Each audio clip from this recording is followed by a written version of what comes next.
So I recently heard of the remains of a once thriving town that somehow ended up 70 feet underwater. Now this town's located in the Overton arm of Nevada, and if you're not familiar with the area, it's extremely hot and dry. So that brings up the question, who were these people, why were they there, and how did their town end up 70 feet underwater? Now in this video, we're going to go explore some of those remains and take a deeper look at really who these people were, why did they pick that area, and why did they end up leaving.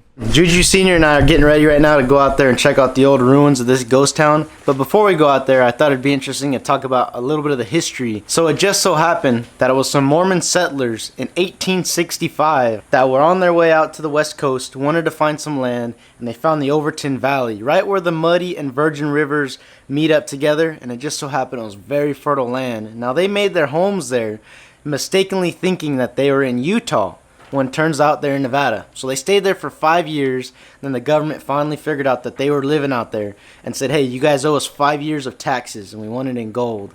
They said, you know what, we can't afford this, forget you guys. They packed up, left all their homes behind, and hightailed it to Salt Lake City to get out of there.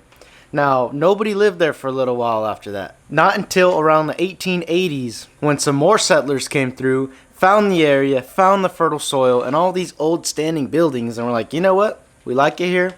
Let's go ahead and live here. So they lived out there perfectly for a while. The town actually started to thrive. There was like 500 people living in that little town right there. There was a train going through. It was a big trading area, and it just was a really popular town at the time. The story kind of takes a U-turn in about 1928. The Hoover Dam was finally approved to be built, and that would have flooded all their land right there and made current day Lake Mead. So the government came in and said, you know what, we're building this dam, you guys are gonna have to leave because it's gonna flood this area, we're gonna buy your land off you. They offered them around $800,000 for all their land there. All the people there pretty much said, yep, we're gone. They took the money, they left to wherever they were gonna go. But there was some people that obviously didn't like the fact that they had to leave, so they took their chances. They stayed. In about 1935, when the dam was built, the water started to fill and even more people kept leaving. Now there was one crazy guy that saw the water coming and he still didn't want to leave. In 1938, he actually was forced to leave because he woke up one day and there was water in his house. So literally, he had to jump on a boat out of his front door, and he was so mad he actually lit his house on fire, said goodbye, and nobody knows where that man is today. So that place actually got flooded, and it was under 70 feet of water under Lake Mead. And it kind of got lost to time. When Lake Mead started to get a really severe drought, the town got re-exposed. And it's been exposed ever since. So now you can hike down there and check it out. And we're actually going to head out there very soon, but we've got one problem. It's going to be 118 degrees and windy. So we know it's going to be 118 degrees. We've got to start prepping. Got to get our water right. Got to get some nice boots tied on.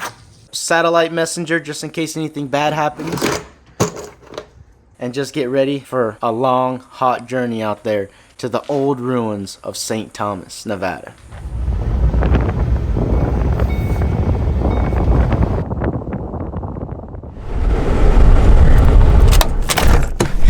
Oh man, it's windy.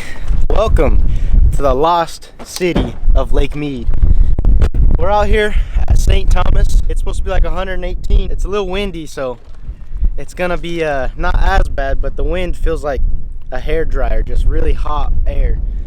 But one of the reasons we're out here today is because we're actually preparing for my deer tag, and it's gonna be a lot of hiking and a lot of hot weather, so we like to start moving, stretching the legs, doing hot weather hikes just like today. So that's what we're doing. There's Senior. The old city. We've been wanting to come out here. I gotta work off this belly before the hunt. Check it out. So it's considered an American treasure. Did you know this was out here, Drew? No, I've never seen this place. Never been out here before. So this is an old town that got buried by the lake. I didn't even know the water came all the way up here, and we were driving over here and he said that the water used to go up here. It's a little crazy. Yeah. So you can kind of see the remains out there already a little bit. You can see one of the old buildings. That would have been under about 60 to 70 feet of water. So that's where we're headed out today. Ready for the hike? I'm ready. Awesome. This isn't recommended. If you've ever had a heat stroke or heat exhaustion or anything like that, don't come out here during the summer.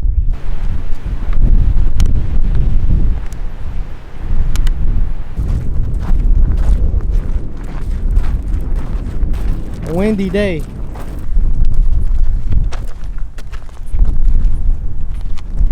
You could tell all this used to be underwater. This whole trail is just loaded with old quagga and zebra mussel shells. First temperature check. Temperature check. That's a funky looking rock, isn't it? 136. 136, the ground was hotter than that. Was it? 145? 145. Oh man. This rock though, look at that thing. What? It's weird, huh? Yeah. Very weird looking rock. How you feeling about the hike so far? It's alright, it's just hot. It's super hot out here. It's not that far though, huh? It's not that bad. Yeah, it ain't too bad. I think 2.5 miles was the whole loop, so that ain't too bad. Looks like we've got some of the first remains right here. Not a whole lot of stuff, but I don't know what that would be. The wind is helping a little bit, but it is very hot out here. We're out here doing this so that you don't have to come out here in this heat. So a lot of people that watch our stuff say thank you, you know, for showing these spots that they wouldn't be able to get to. Some of you guys are out of country, sitting on your couch, whatever. So hopefully we can show you this stuff and you get something out of it. So drop a like, comment down below. We appreciate it. Helps us out a lot. Let's get it. This is really unique sand right here. It's like red, super soft. It almost reminds me of like a terrarium sand if you got a lizard or something.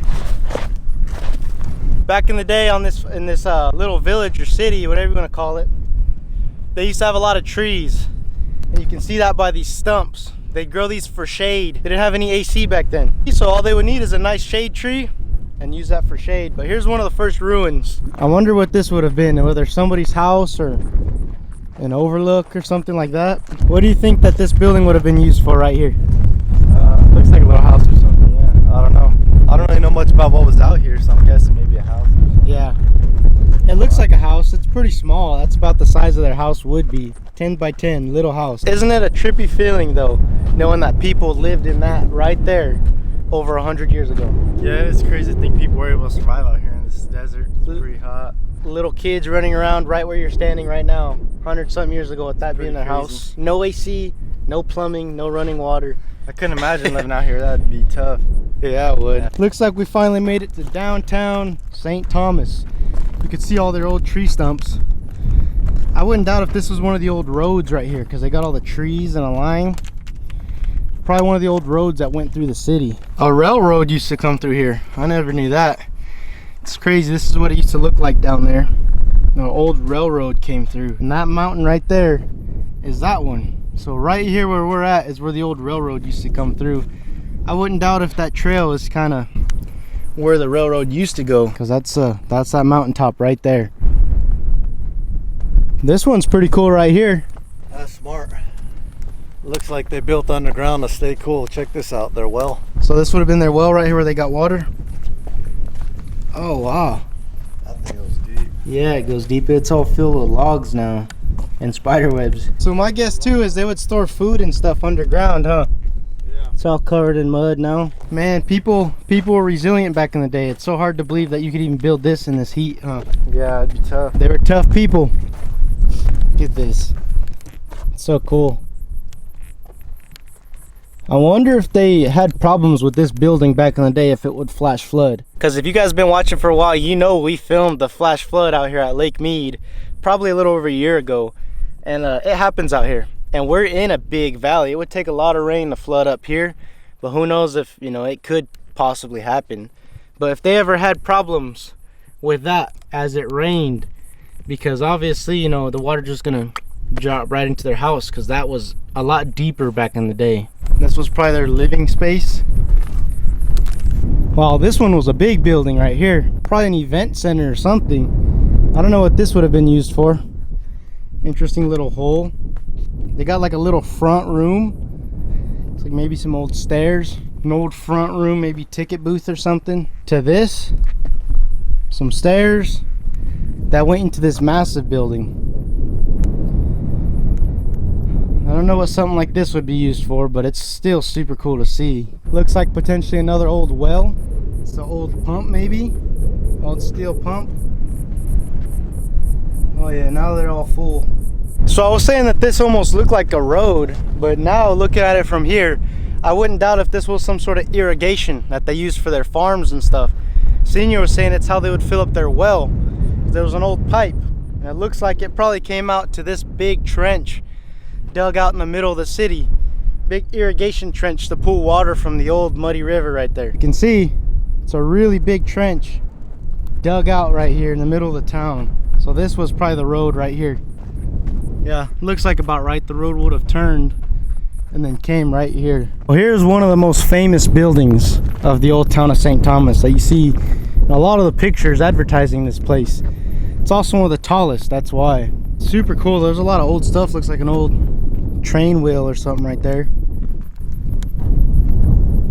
So right here where I'm standing would have been where you would have came to buy little supplies, maybe medicine, some food, other stuff like that. And it's really cool because there's a picture from 1930s when they came back to see the old remains when it got exposed, and the couple that owned it were standing right here. It's just really wild to think that at one point this was somebody's pride and joy. Somebody's entire livelihood was invested in this one building right here. So what's really cool is that there's another spot that's not here, but it was called the Lost City is what they call it. There was an old Pueblo Indian village, city, village, whatever they were calling it, that supposedly lived across the valley here with lots of Native Americans that have been using this land. They dated since 700 AD, so for thousands of years they were farming and cultivating out here. So the Mormon settlers came out here and lived with them. I didn't hear anything of any bad blood between them, no wars. I'm not too familiar with that because a lot of people know how that history went, but very wild to think that an old Native American village was out here at that time also, you know, using these lands for thousands of years. That's old history that kind of gets lost with time. Thousands of years, ancient civilizations that inhabited the deserts and stuff. You know, what's been trending recently are all the ancient civilizations out there in the Grand Canyon. So who really knows what was out here before documented history? But there obviously were lots and lots of natives that lived and, you know, used and cultivated this land and really flourished out here in these really hot desert heats. Look at this. What even is that? I don't know what this would have been used for. Maybe storage, some sort of food storage or something. They used to mine for salt out here. It's pretty interesting. Oh boy, is it a hot day. Feels good though. Break a little sweat, feel some nice heat on your body. This one isn't for the lighthearted though. If you can't take a lot of heat, this definitely is not the time to come down here. You really risk yourself of getting heat stroke when it's 118 degrees and you're trying to walk a few miles. I wouldn't recommend it until the winter time, like fall or winter time, to come out here unless you are, you know that you're able to withstand extreme heats and hiking at the same time. This was the old school back in the day. It's super cool because it actually is still in pretty good shape. The old stairs are still here. Pretty crazy to think that a bunch of kids back in the 1800s and early 1900s would have been going to school every morning right here. It's weird to think that you would have had to walk to school every day right here, huh? Yeah, that's crazy. All the pictures of those kids on those stairs, pretty trippy. That's like having to walk to school here every morning in the seat. It seemed like it was nicer though back then, a lot of trees and grass. So we're way out here at the furthest point. The vehicle is probably 1.5 miles away. Over here you had the river. I was thinking about going down to the river, but it's probably another mile, maybe 1.5 miles. And right now with this heat, probably not gonna do it and make that happen. And like I said, do not come out here if you haven't been in heat like this or you're not used to it. I was trained in this stuff, military. So if something happens to these guys, we have a satellite messenger. At this point, it's 117, 118 degrees. Your head starts pulsing and you start to get really hot. So time to head back. We're at the last point. Let's get out of here. Well, this whole town, they had a map over there that showed it. You could walk the whole loop. We don't want to do that. It's getting hot, but they would have just had an old post office down there and an actual thriving village here. I always get into deep thought whenever I walk around areas like this, that history's taking place, you know. Technically, it's been everywhere. Everywhere you walk on this planet, there's been some sort of history taking place there. But it's weird when there's actual documented history, when there's pictures. And if you think about a picture, what is a picture? A picture is a moment in time. Just like that one right behind me right there. People right here, they had their own problems. They had their own worries of their time. They had their own issues that they were going through. You know, what were we gonna build next? What food are we gonna harvest? Their own things. At that time, they might have been the man, you know, the man of their family, the woman of their family, the kids coming up. So much potential they see in the future, so much to look forward to be excited about. And time just passes, you know, time flies. Now, everybody in those pictures is long gone. Their grandkids might be out here, or maybe even their great grandkids. And time is just a weird thing. You know, when you come out to places like this and you get to see it firsthand, you know, these trenches that people built so long ago, the land they used, it just really puts it in perspective and makes you think deep. You know, a lot of people comment that they really love the family aspect of our channel and how we come out here together and we do these things and experience stuff together. And we are believers in, you know, the time you spend is very valuable. So we like to spend it with people, because the way we think about things is you can come out here and experience all this by yourself. You know, you can come out here and make all these memories fishing and hunting and stuff by yourself. But I don't know, we really enjoy other people's company and time. You know, we carry the camera and document all the stuff we do so that future generations, you know, my kids and my great grandkids can come back to these videos and see what we were doing, what Senior was doing, what Juju, myself, all of us were doing, and to share it with the world, with you guys, for all the people who might, you know, not be able to see places like this one day. So it's a dying breed of people. A lot of people aren't going outdoors, so the fact that we're logging all this, it's great. And the family aspect of it, a lot of this wouldn't happen without family. These people came out here with a bunch of sons, daughters, and everything to make a life. One person couldn't do this.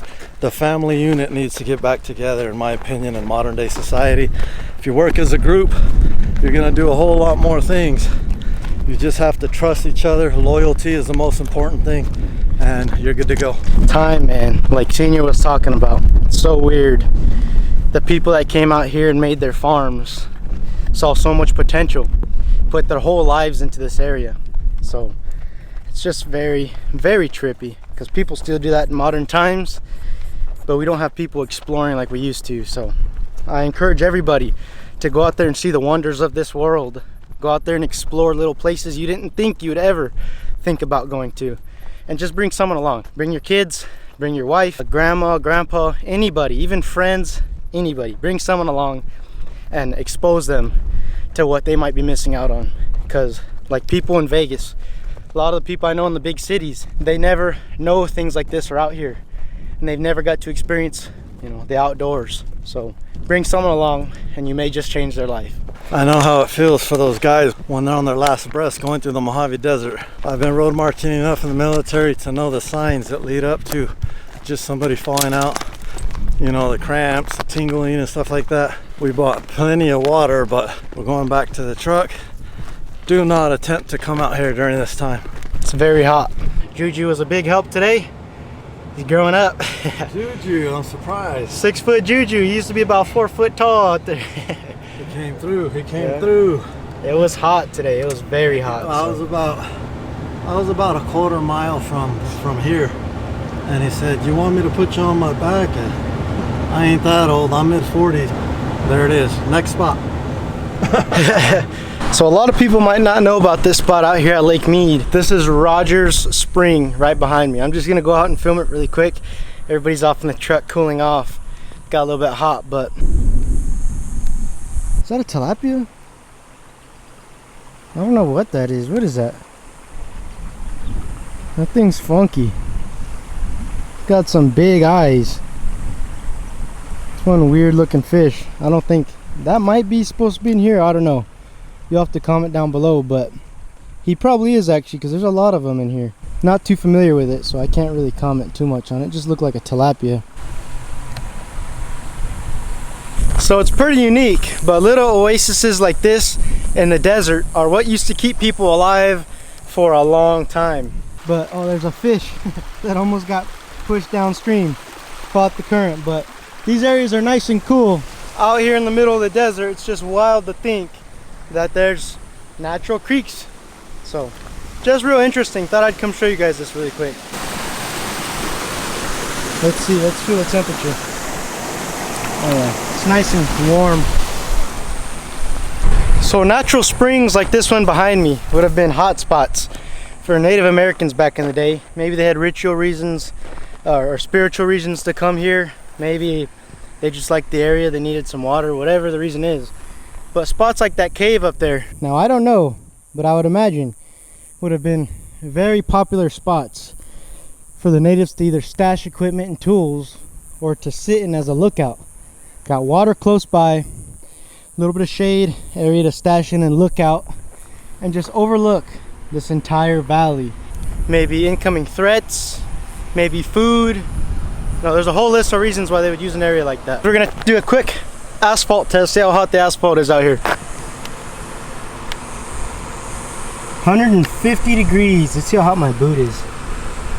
Dang, it's hot. I'll see you outdoors.